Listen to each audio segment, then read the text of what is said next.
Hello বন্ধুরা, কেমন আছো সবাই? আশা করছি সবাই ভালো আছো। তো বন্ধুরা, এখন তো আমের মৌসুম নাই বললেই চলে। অধিকাংশ আম গাছে আম শেষ হয়ে যাচ্ছে। আর আমাদের বাড়িতে একটি আম গাছ আছে, যে আম গাছের আম এখনো পাকেনি, প্রচুর আম রয়েছে কাঁচা। তাই আমার বাবিকে কিছুদিন ধরে বলতেছিলাম কাঁচা আমের আচার দেওয়ার জন্য। এবছর আমাদের তেমন একটা কাঁচা আমের আচার খাওয়া হয়নি, তাই বাবিকে কিছুদিন ধরে পাগল বানিয়ে ফেলতেছিলাম কাঁচা আমের আচার দেওয়ার জন্য।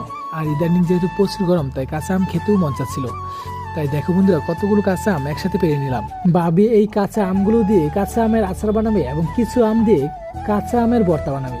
এই গরমে কাঁচা আমের ভর্তা কত যে মজা লাগবে বলে বোঝাতে পারবো না। আমার তো এখনই জিভের জল চলে আসতেছে। ভাবি কাঁচা আমগুলোর এখন খোসা ছাড়িয়ে সিদ্ধ করবে এবং সিদ্ধ করার পর রোদে এগুলো শুকাতে দিবে। আর আমি তো মাঝখান থেকে কিছু আম নিয়ে লবণ মরিচ দিয়ে খেয়ে ফেললাম। সব আমগুলোর খোসা ছাড়ানো শেষ। এখন এই আমগুলো সিদ্ধ করার পর রোদে শুকাতে দেওয়া হবে এবং কিছুদিন পর শুকিয়ে গেলে এই শুকনো আমগুলো দিয়েই আমের আচার বানানো হবে। এদিকে আমার ভাবি আমগুলো সিদ্ধ করার পর দিয়েছিল শুকাতে, আর হঠাৎ করে আমার ভাবি এসে দেখে কুলা থেকে সিদ্ধ আমগুলো পড়ে গেছে টিনের চালে।